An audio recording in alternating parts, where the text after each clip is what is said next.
Hello, and welcome to my channel.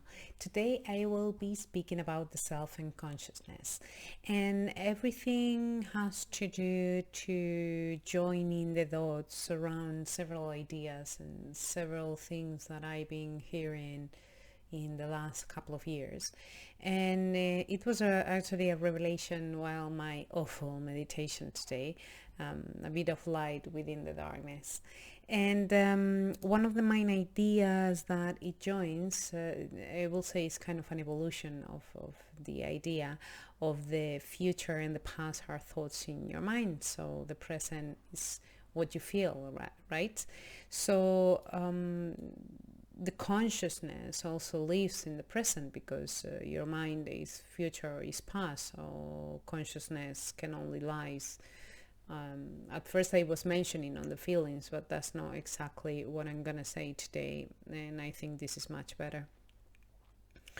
So I was saying that if thoughts are not considered consciousness, then neither is the self, because actually the self is a construct your mind creates around your thoughts.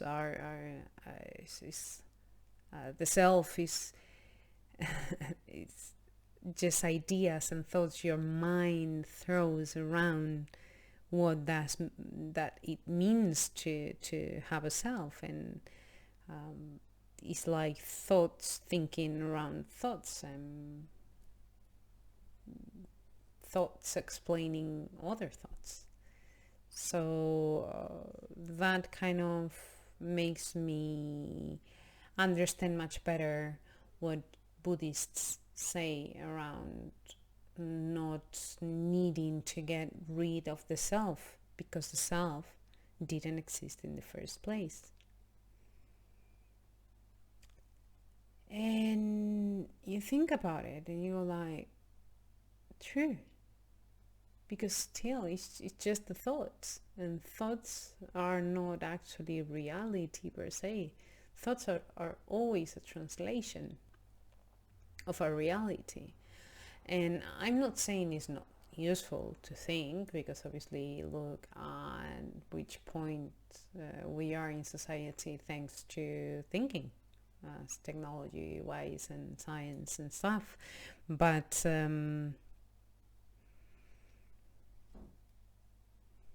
are just thoughts, and realities are not the same for everyone, because everyone thinks around their ideas, their understanding of an idea, their context. So even we may be looking at the same thing, our reality is not gonna be exactly the same.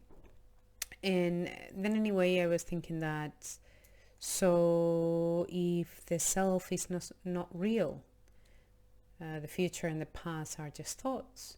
So everything that is thoughts is just that, an organ doing its function. Then what is left?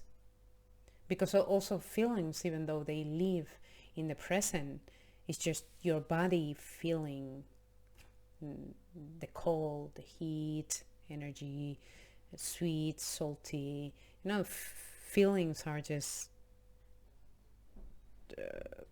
outputs of your body to the input of external circumstances, or maybe internal as well, I don't know. But the thing is that what we are left with, the consciousness, is that observer that sees everything, because the consciousness sees you feeling, sees you thinking.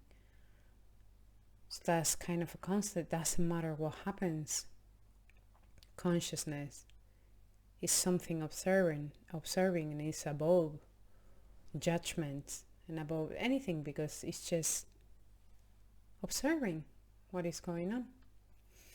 And around this, it was very interesting. The book that I was reading yesterday, I guess that this was precisely what made me click on this idea, because it's basically what he's saying, or how I understood it.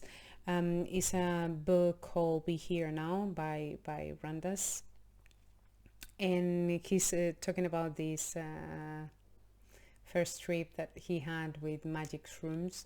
And at first he talks about how he saw different aspects of himself, like externally of himself, and he was seeing a part of himself saying, yeah, okay, I can live without that, and on and on and on and again and again and again, until he reached his most basic self. And he says, then I saw the figure become that in me which was Richard Alpertness.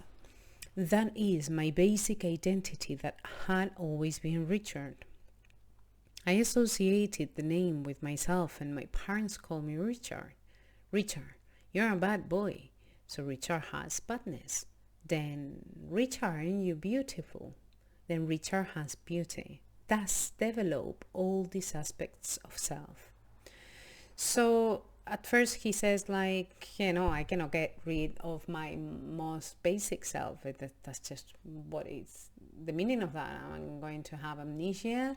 I can get rid of that. I can always build a different social identity. So in a way, as you can see, he didn't want to get rid of that social identity, of that basic identity of self that we construct. But then he continues and says, like, well, at least I have my body.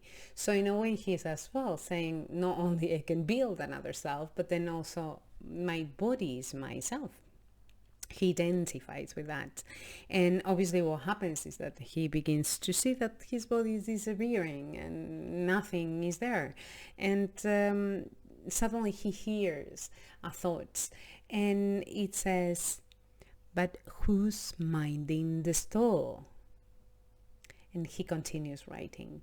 When I could finally focus on the question, I realized that although everything by which I knew myself, even my body and this life itself, was gone, still I was fully aware. Not only that, but this aware, I was watching the entire drama, including the panic, with calm compassion.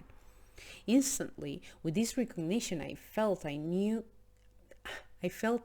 kind of calmness, one of a profundity never experienced before. I had just found that that scanning device, that point, that essence, that place beyond, a place where I existed independent of social and physical identity.